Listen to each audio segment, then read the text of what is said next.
And welcome back. You're right in time for The Viewpoint. My name is Victor Oloo, and as I promised, we have got a very interesting debate right now, okay? It's something that affects you as a taxpayer, as a Kenyan, and of course, you don't have to miss this. With me, I have got Dr. Peter Kamunyo, who is the CEO of NHIF, and is going to teach us today. It's not going to be the usual kind of interview that you're used to. All of you, including me, we are going to be in a class. This is going to be affecting you as a taxpayer, and of course, as a contributor to the NHIF, you have to get to know what it takes to be this kind of a scheme. And of course, Daktari, good morning, and first of all, good to see you. Good morning, Victor, and thanks for having me on the show this morning. Absolutely. Daktari, let me just start by just asking you this question. You have been just several months into this particular office. How is it so far, transitioning from where you are to the helm of this huge entity in the country? Thanks, Victor. It has been actually an amazing experience so far. And I can tell you from where I came from, because before joining NHIF, I'd had about 21 years in private insurance. Joining NHIF, what impressed me the most is the scale of operations, the impact that it has on so many lives of Kenyans over the so many years that has been in existence. So the experience has been amazing. There are many staff that have had to join and together continue this journey that we have been on, that NHIF has been on for the last 55 years. So the scale has been the most impressive thing, and the impact that we're having on the people of Kenya. Absolutely. Dr. The first question I should just ask you, why is it important for you and I to have NHIF? Simple. Fantastic question. First of all, NHIF, what does it stand for? It's National Hospital Insurance Fund. And the hospital part in it is historical. Like I mentioned earlier, NHIF is 55 years old this year. And when NHIF was formed as a department under the Ministry of Health way back in 1966, it was initially to provide access to the civil servants, right? So that they can be, their healthcare can be taken care of. But 6 years later, it was realized that this needs to be expanded to the entire country. And in 1972, NHIF introduced voluntary contributors for the whole country. And way back then, Victor, it used to be on a rebate form, whereby you go to hospital, the hospital is paid a fixed amount. Right. And this amount, way back then, used to be enough to cater for the entire hospitalization. So it is indeed important for you and I to be members, and every Kenyan for that matter, because the mission of NHIF is to ensure that every Kenyan has access to quality healthcare without suffering financial hardship, which is what we know as universal health coverage. Right. So talk about the universal health coverage. What is the progress to this far? Yes, universal health coverage, and you've noticed that many people interchange many terms. People say universal health care, universal health coverage. Yes. But let me define for you what universal health coverage is. Yes. Universal health coverage simply means that everyone has access to the care that they need without suffering financial hardship or without struggling to pay. So there are a few things here. One is that everyone has access to the care that they need. And number two, without suffering financial hardship. So that means that there are levels of payment. That payment is involved. It doesn't mean that universal health coverage is free. It means that everybody has access. So Victor, if you are able or in a system that you can be able to pay more, then you'd pay more. And those who are not able to pay a lot, they pay whatever they can and get that access. And then those who cannot pay are supported. So that is what universal health coverage. Right. And how is it now, the NHIF and universal health coverage connected? Where is their joining point? Right. So universal health coverage, first of all, it's not an event. It's right. not something that we say that today we are switching on UHC. Universal health coverage is a journey. And the government has been on this journey. And you'll see all the manifestos. And now with the Big Four agenda of His Excellency, the President, that every Kenyan has access to that care. It has been a journey that has been going on. And all efforts have been going on continuously to ensure that every Kenyan has this access.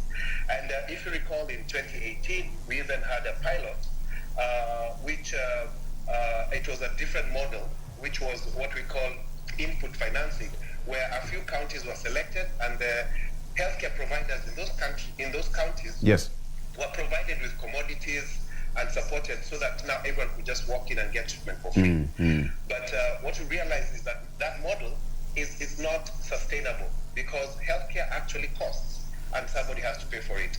So right now, we are scaling up to achieve universal health coverage through NHIF, through a model we call output financing, or yes. basically insurance model. So every household would be able to pay the small premium that we have, which is about 6,000 shillings or 17 shillings a day, if you want to look at it that way, and get access to care through NHIF. So what NHIF does, once you become a member of NHIF, then you have access to our network of 8,000 plus providers across the country. Yes. So that way, when you're sick, you walk into the hospital and you get treated and you go away. But the fact that you are an NHIF member. So in terms of achieving UHC, NHIF is the vehicle. Yes. So you want to get to that state of UHC where more than 80% of Kenyans are covered, NHIF is a vehicle. So you enter the vehicle and the vehicle will take you to your destination. Absolutely. And what is the total number of registered members right now to this end? The government launched that drive to have the UHC running, as you put it. It's not an event. It's not. Yeah. It's an event. It has to continue. Yes. So it's a journey. So what's the total number of registered members as at now, Dr. Well, that's a good question. In terms of in our database as NHIF, as at end of last month, we had about 10.46 million households registered. So if you multiply by the average number of people in the household, so we're talking at roughly close to about 23 million Kenyans who have been registered under NHIF. However, the ones who are active are actually just about half of those. So meaning that we have many people who have joined and then they default and they fall by the wayside. And this has created that fluctuation in active membership, yes. which now stands at about 5 million, roughly about 5 million. Right. But you see, and this is what now we've been doing, to get to UHC, yes. basically what we are saying now in this model is that every Kenyan who can pay should pay. Every Kenyan who can pay should pay. And then those who cannot pay to be identified and supported. Now, the government has taken the first step in identifying who have been identified. If you look at the last demographic health survey, there are about 5.1 million households that have been identified as vulnerable or indigent, that they cannot afford the basic necessities, cannot afford healthcare. Yes. So the government has actually taken the first step to support these ones by supporting 20% of them. And this is the 1 million households. And last year in October, actually 30th of October, His Excellency launched the registration of these identified 1 million households. And I'm happy to say that last week we actually completed registering all the 1 million households. Now we are just waiting for them to be able to access services. So we are on that journey, as we keep saying, and the first 20% of the poor have been covered. All right. Doctor, what's the government's input to ensuring that the universal health coverage is achieved? Yes. Now, to achieve UHC, so we've just been talking about one bit, which is the financing part. Yes, yes. And since we are having this insurance model, or what we call output financing model, so it's to ensure that everybody is paid for, is a paid-up member. And now the 1 million households have been supported. But Victor, there's another area to look at to ensure that we get to UHC, because as an insurer, we give you a promise that once you're a valid member, when you go out there, you will get services. But we don't run the hospitals. So the next key component is the hospitals.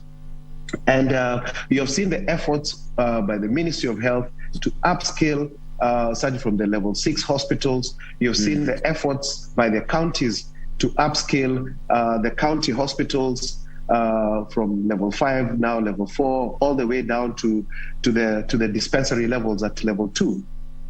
And these efforts are to ensure that these facilities are able to support the promise that we provide. That, Victor, when you are our member, you can go to hospital and get care. So how it is now being made sustainable is that when you go there, we reimburse, we pay the hospitals for the services. So those funds that we pay the hospitals now can be used to sustain the hospital. So now we are creating a loop that is able to become a sustainable system whereby members who are active can go to hospital, and in the hospitals they can get treatment and they can get the commodities and facilities that are working.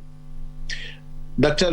Even in the pursuit of making the UNHC quite attractive to the common man, you and I, of course, included, we've had so many cases of some of the hospitals making unrealistic claims. All right. How are you going to deal with this one after the UHC is fully implemented? Yeah.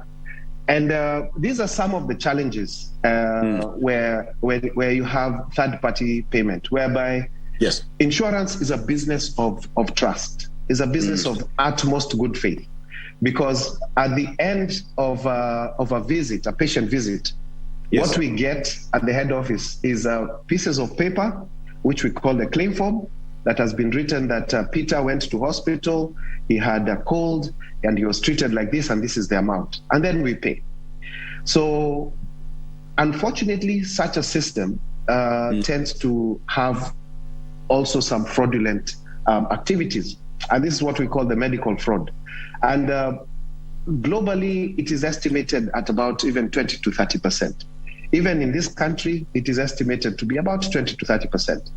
And this type of medical fraud, there are different forms. One of the common ones is impersonation, whereby you are a valid member, so since you almost look like me, I use your card and I go and get services. So that creates an abnormal utilization. Then there's another one that is also very common, which is manufacturing of claims, whereby hospitals sit and just write fictitious claims and do that. Then there are others that are a bit more sophisticated, whereby we call them things like app coding, where you go in for a simple sprain, but it is reported as a major surgery, etc. So all these forms of medical fraud cost us a lot, and being estimated at about 20 to 30%. That's a huge amount of money if you look at how much we pay out every month or every year. So in terms of mitigation, and this was part of the HEFREP reforms that are ongoing, that I've also been spearheading since I got in, is a various raft of measures.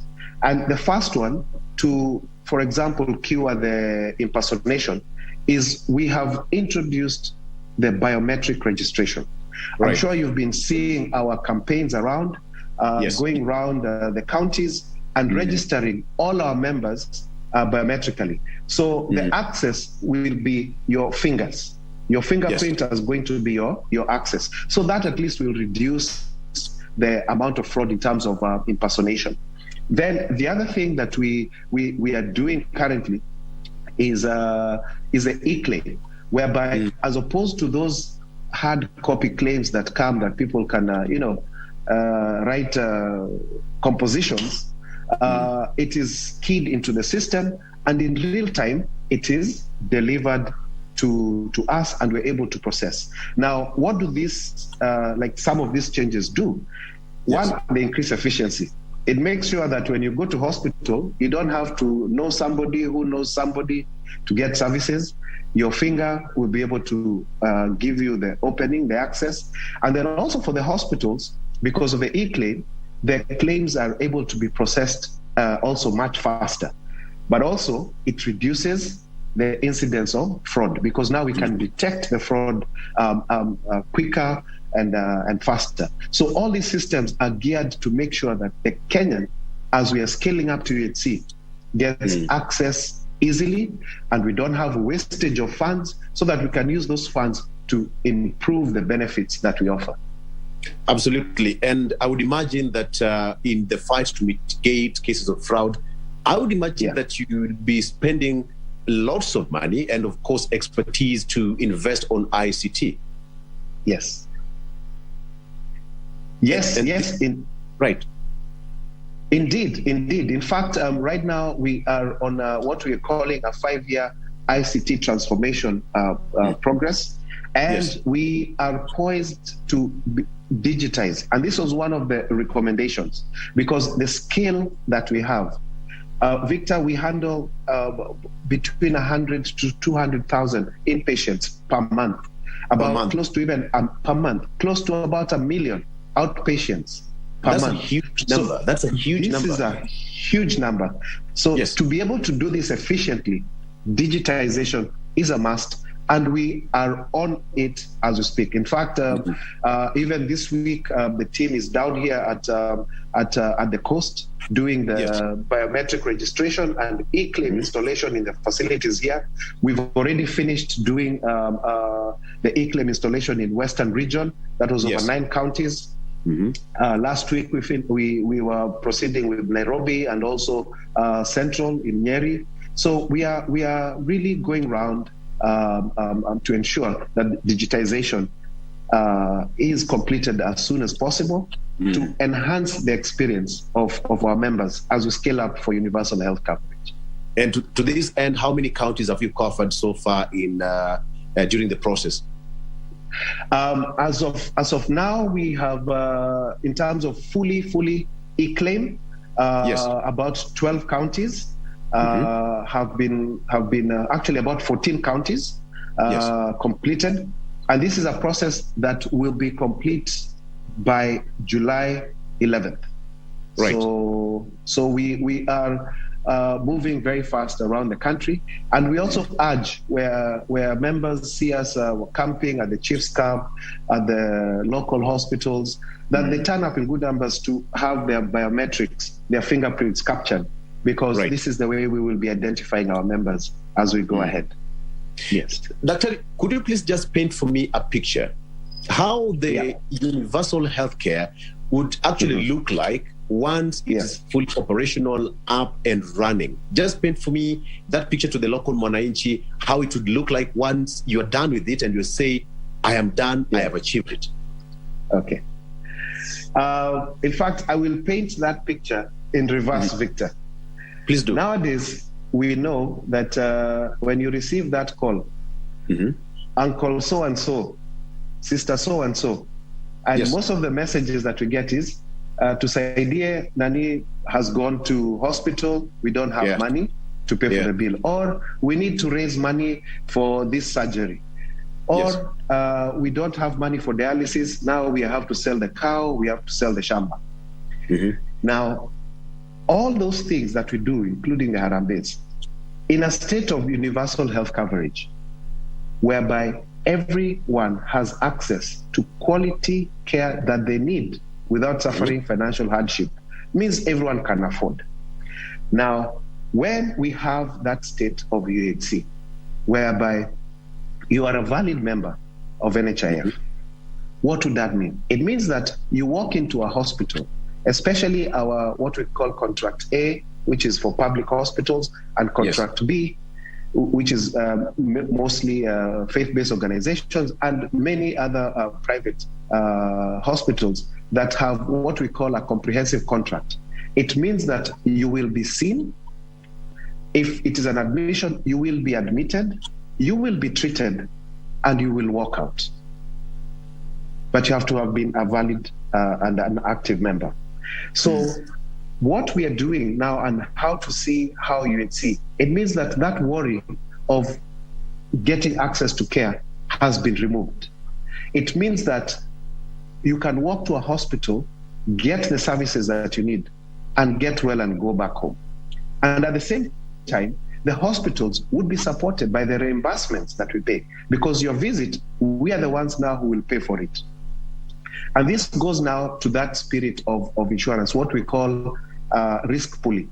So it means that when everyone is on board, that there are finances that are able to support those who get sick. Yes. So that's what we say in the solidarity, right? In a social health insurance. The ones who are sick are supported by those who are well. And it continues like that because we all don't fall sick at the same time.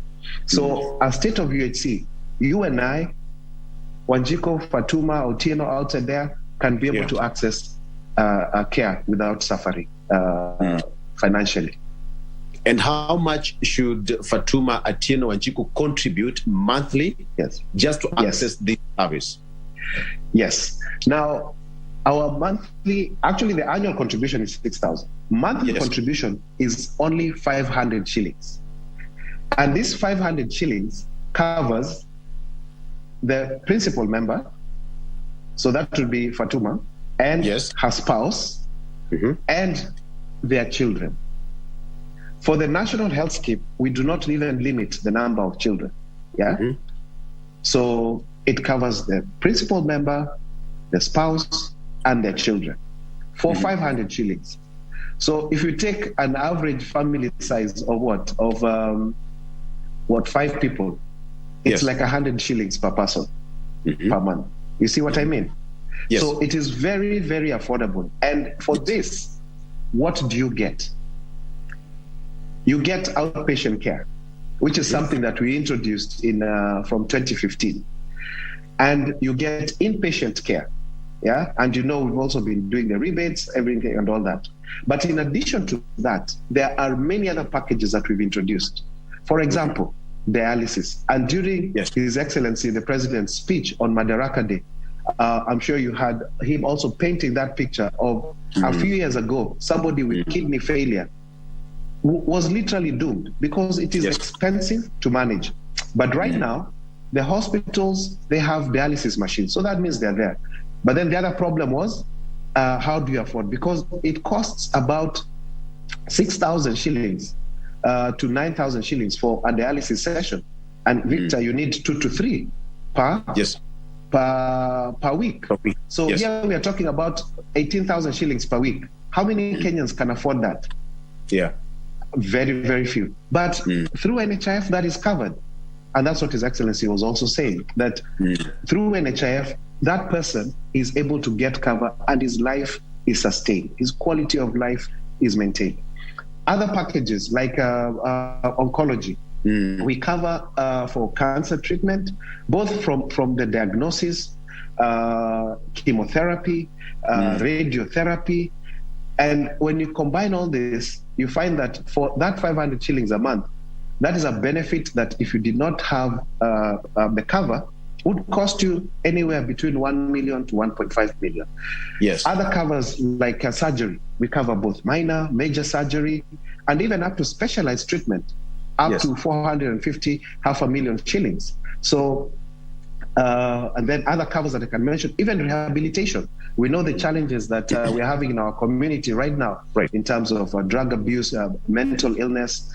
That is also covered as a package. Radiology.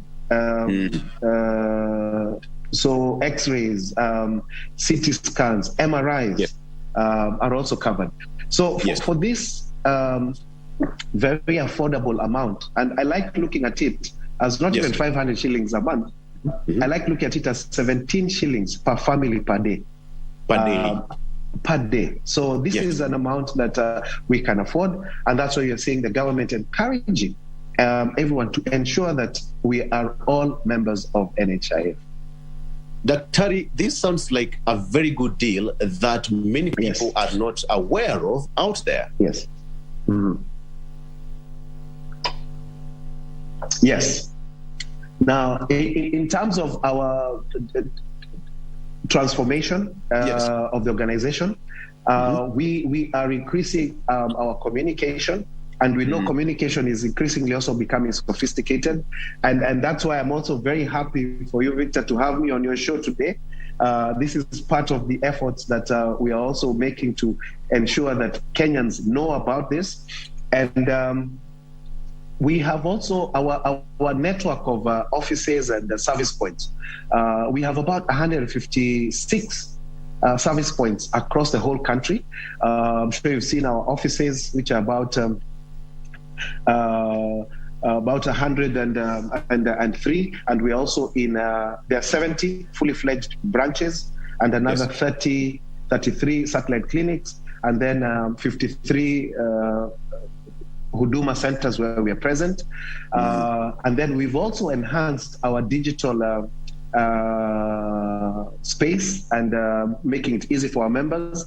And I hope, Victor, you download our app, which is my NHIF app.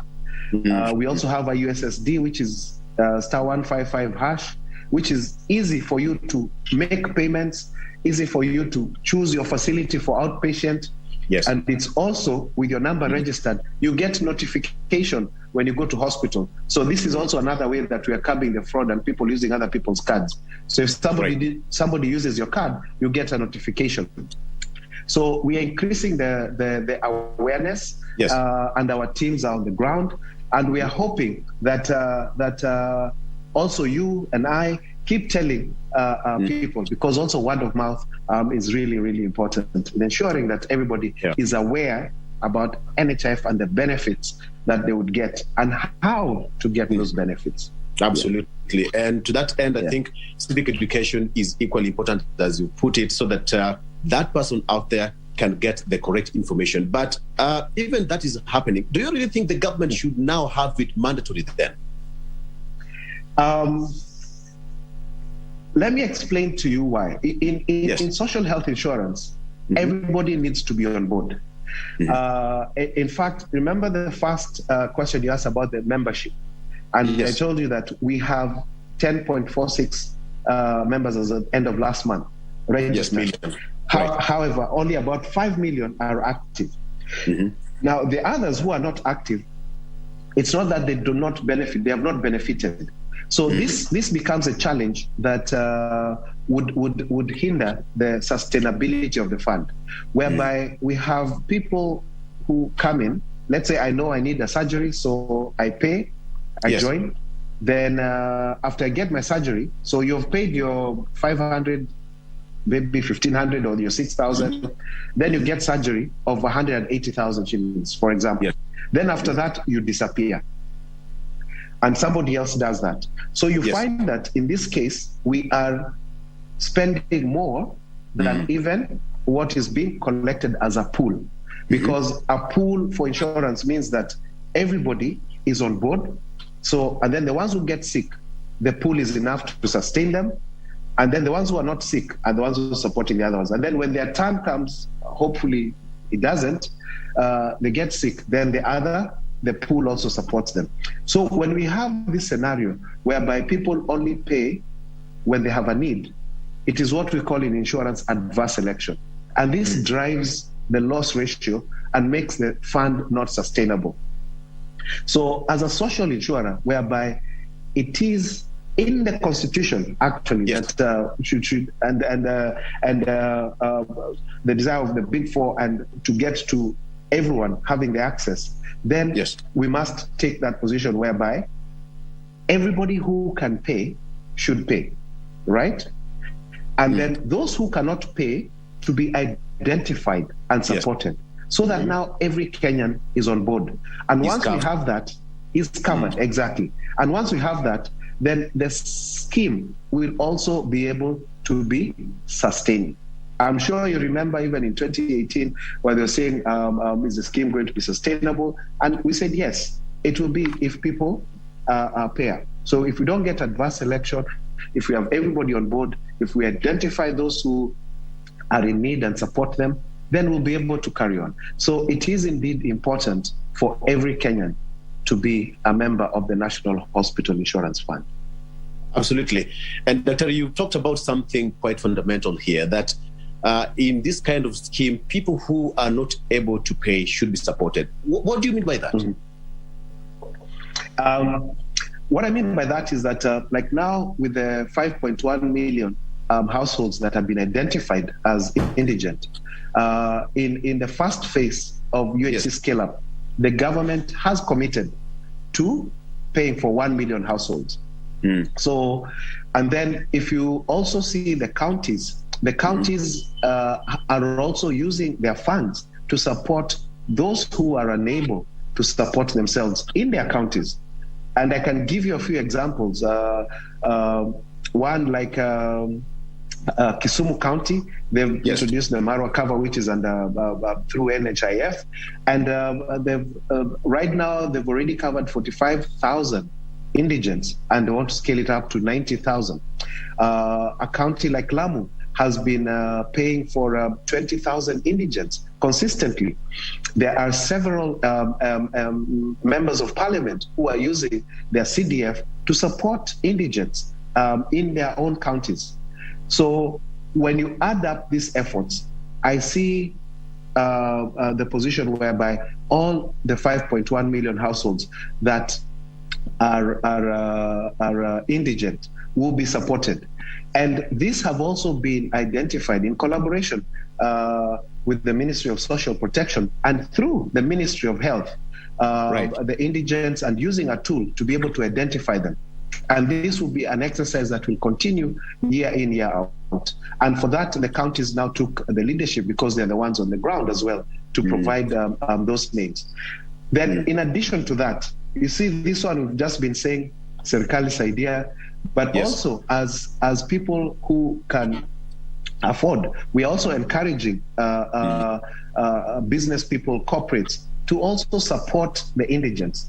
We can adopt a family, you can adopt a village, you can adopt a slum, you can, all that. So even in terms of CSR, this would be one way, and it's an accountable and transparent method, because the individual that has been supported by the premium, and from there you have opened up for them to be able to access so many services that ideally they would not have been able to afford. Yes, Doctor, let me just ask you this question: what keeps you completely up at night, very much awake, anytime you think of universal healthcare? What keeps you to have sleepless nights? Very good question. For UHC, from where I sit, it's a circle. It's a circle. So number one, that the patient goes to the hospital and the system works. Yes. So they are able to open the system and get service. And then number two, that the services are actually available at the facilities, so that we don't say we are providing free nothing, if you know what I'm saying. So that if you go to a hospital, the drugs are there, the equipment is there, the doctors are there, the nurses are there to get the treatment. And then after that, that what we are paying is the right thing that we are paying. That keeps me awake, because in a social health insurance, what I would hate the most is to waste money, to pay money fraudulently. So that if one thing is that keeps me awake is that we are paying the right thing, and we are paying it on time, and we're ensuring that our members have services when they need. Because remember, Victor, healthcare is a very emotive thing. And when you're getting into contact with our services, you're not in good shape. So you're in distress. So what keeps me awake is to ensure that we restore a smile on our members. Thank you. The next question, Dr. is that somehow administrative kind of, how has UHC structured its functions to ensure that every Kenyan who is a potential member or who is already a member is very much aware of the benefits of the UHC? Yes, we have been embarking on a communication sprint, and even in the media in the last couple of weeks, we've been having quite a number of articles. We are actually right now doing also a blitz on local radio stations in the counties in terms of our digital space. For those who have access to that, it's actually daily, almost on the hour basis, updates on how to, and even finding newer ways or easier ways of being able to communicate. Because one of the issues that you realize, even from my experience in this industry, is that people understand information differently. They take it in differently, depending on their circumstances, their environment, their experiences. So we are trying as much as possible to ensure, because NHIF is non-discriminatory. It is for everybody. So the way I would communicate to you might not be the same way that someone in the village might consume that information. So we are trying to ensure that we're able to talk to everyone and everyone understands us. And this, Victor, is not will be a one-off blitz. No, this is an ongoing concept, because one of the other things that is interesting, and even people who are even well-read sometimes do not understand, is a concept of insurance, whereby whereby you're paying something little for a big benefit, but that benefit only comes into play when that need has arisen. So this concept of insurance, and there are chances that you might not use the benefit at all.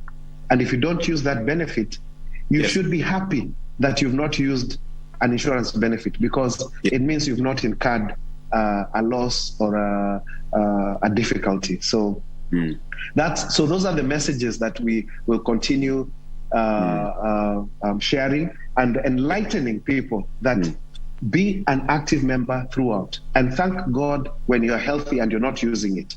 So don't just wait for the time that you have a need to join. And this is the reason why you're seeing the government and also through the amendment bill is to help people, because many times people don't pay, not because they do not want to, because they forget, because it's not convenient.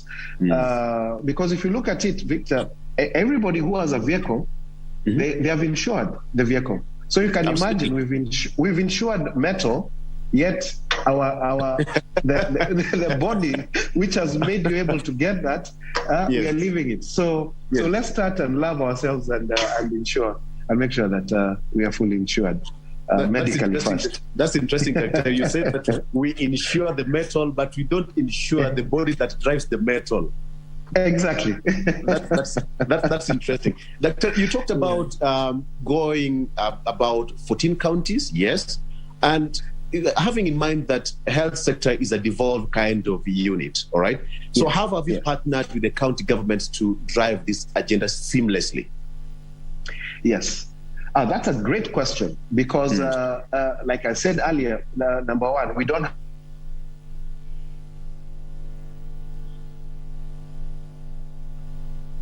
have providers. Rely on the hospitals that are for the counties and some private, etc. So in terms of partnering with the county government, this is at the forefront. In fact, when we go around to install the e-claims, it's a government county hospitals that we start with, then as we move around to the private hospitals, because all of them have to be on board.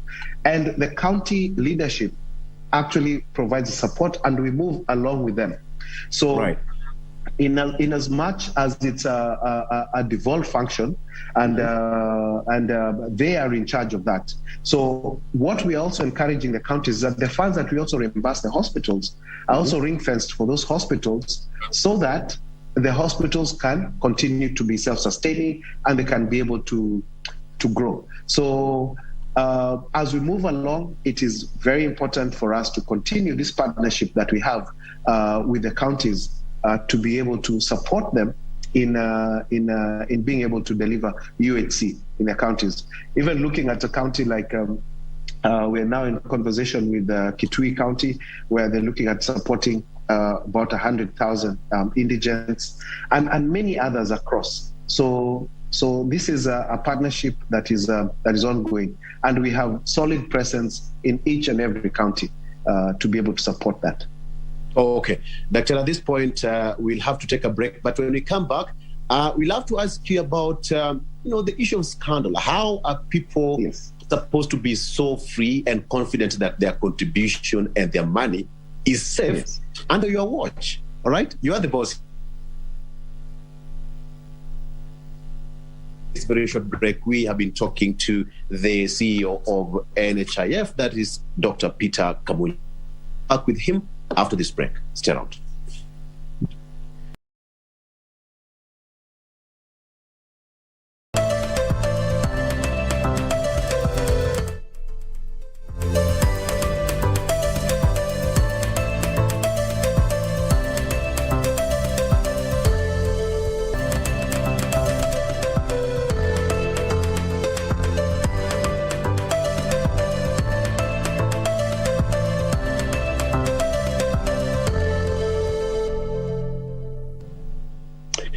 And welcome back. We are talking matters health today. And by the way, health is wealth. Take care of it, and you're healthy and you're wealthy. All right. And that is why we are privileged to be having Dr. Peter Kamunyo, who is the CEO of NHIF, talking to us, and not even talking to us, teaching us new things that probably you did not know. As he always said, we will continue to learn as long as we are still alive. So the discussion still continues. And Dr. welcome back, and thank you for sticking around.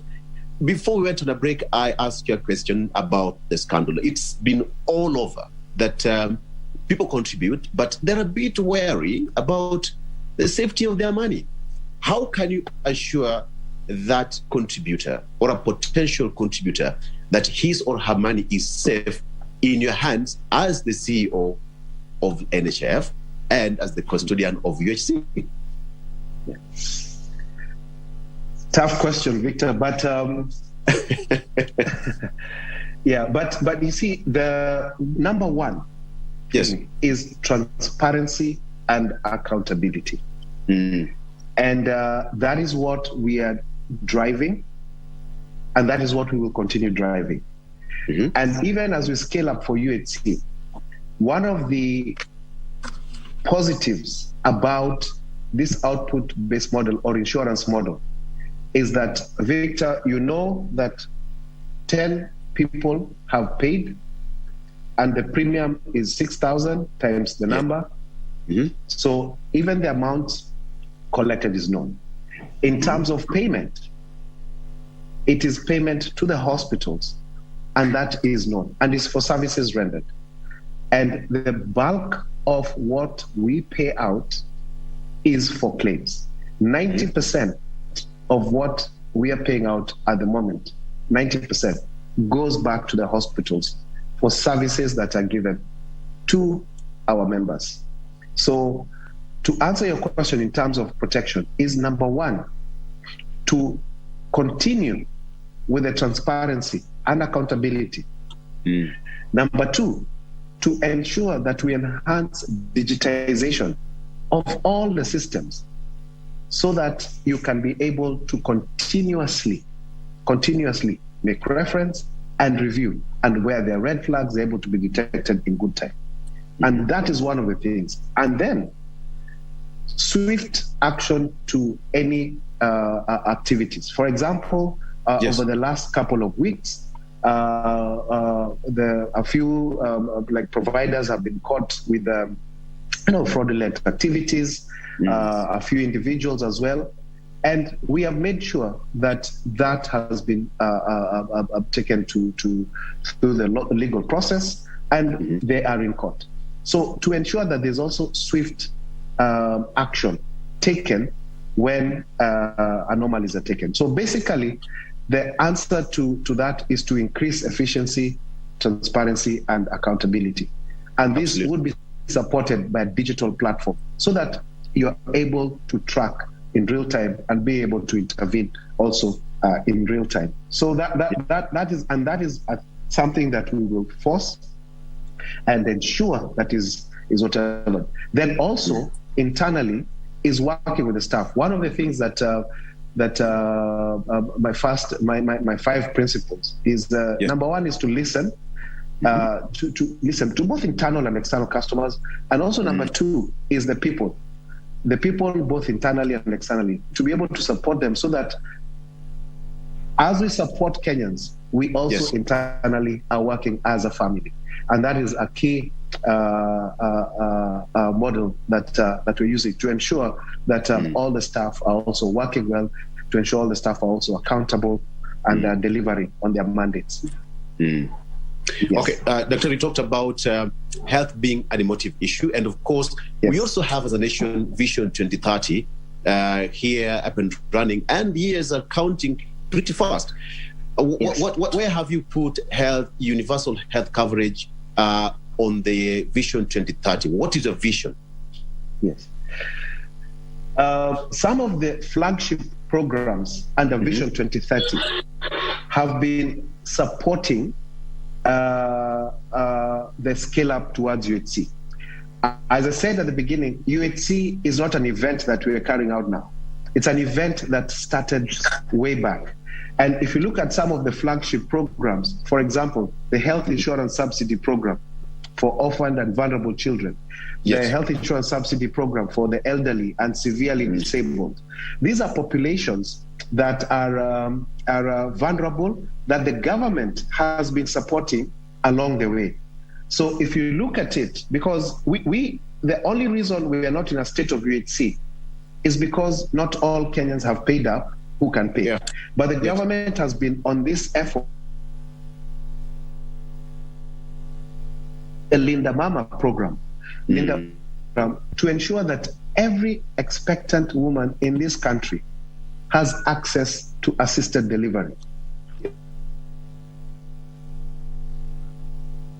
The last financial year, 1 million women benefited from that. And note that even to be under the Linda Mama program, essentially you don't even need to be an NHIF member. You just need to be a Kenyan resident, and at the point of registration, you are able to access the services. So we are pushing to ensure that we indeed get to Vision 2030. The flagship programs within we have been supporting, especially as NHIF, and with the amendment, Victor, it might not be even a Vision 2030, it might be a Vision 2021. And that's what we are looking forward to, that every Kenyan has this access to the healthcare they need without financial hardship. Yes, all right. And this question here, is it open for everyone? For example, if I am covered and I fall sick, probably where I'm in Mandera or any particular county or far away from my facility, will I be able to access healthcare everywhere across the country? Indeed, you will be able to access healthcare anywhere in the country. For inpatient, there is absolutely, it's anywhere that is NHIF empaneled or contracted. And we have over 8,000 facilities countrywide. Now, for outpatient, because of the model that we use to reimburse the hospitals, which is called capitation, you need to register to a facility. But you see, this is for outpatient care.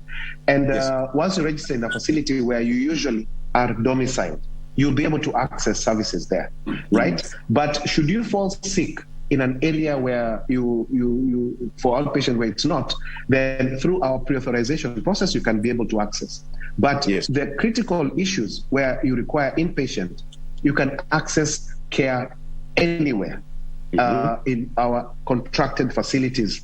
And if you go to a comprehensive hospital, which is our contract A or B, it is, as the name suggests, comprehensive. All the treatment will be taken care of. And it's interesting, and because I get that question a lot about where can I go, and I like to ask this question, Victor, if I gave you, let's say your limit is $500,000, and I told you here is cash, $500,000, when you're sick, you can go to hospital of your choice. How wide do you roam? Or do you go to the place that you usually go, where is near your place? You'll answer me that question. Since you've asked me so many questions. You put your throats on the story. You're right, right. Okay. Yeah. But our network is very wide. Absolutely. As we wind up, Dr. because of time, quickly, just take us through the process of registration one and where one can do a registration for the UHC, probably as we wind up, Dr. Yes. Registration as an NHIF member is what is the journey towards UHC. So being an active member or registered NHIF member, you're already in it. If it is the vulnerable, the 5.1 million, they've been identified, and we are in the process of, at county level, calling them for registration. And all that is required right now is your national identity card, and for the dependents, if they're children, their birth certificate, and then for them to come to any of the centers where we're doing the registration, and we'll also take the biometrics, that is the fingerprints. But if you're already registered, as we're rolling out the e-claim, the biometrics can also be done at point of service. When you go to hospital, they can take your biometrics when you access the services. So what the exercise we're doing now is just to ensure that as many people, their biometrics are captured, but those who don't get the chance to, not to worry, but when they access services at the hospitals, they'll be able to have their biometrics captured. But you can also go to any of our 156 service points across the whole country, including Huduma centers, our branches, our satellite branches, and get registration. But also you can do the same through *155# or download our app, My NHIF, for those with smartphones. And you'll be able to. Also on our website, you